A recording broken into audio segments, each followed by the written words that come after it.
Best way to gain a full appreciation for what can be obtained with a thermal imaging-based system based on thermoreflectance imaging is to have a fully operational system with an actual device-centered test. And here you see the major components, the stage on which the device is mounted, optical head which contains the objectives and the sensors and a means for illuminating the device with a pulsed LED pulse, the controller which has in it the computer and all of the algorithms with the Sanj software to manage the system and to collect and analyze the data.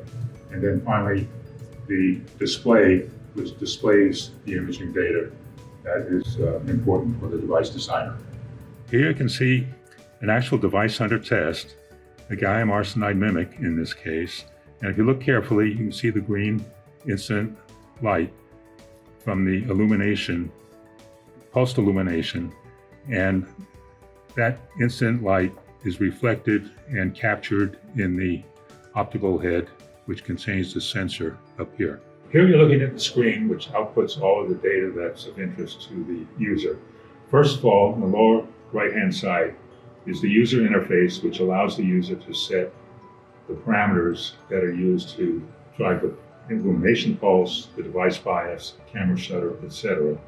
In the upper left, you see a visual image of the device, and at the upper right, you see a thermal overlay of the region of interest that's being looked at, with the colors being indicative of the level of temperature.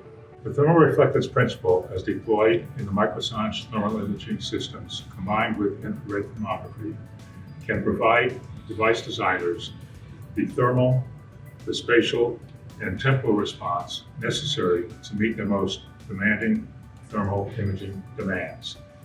We invite you to inquire at Microsanj, info@microsanj.com for more details and information about these systems.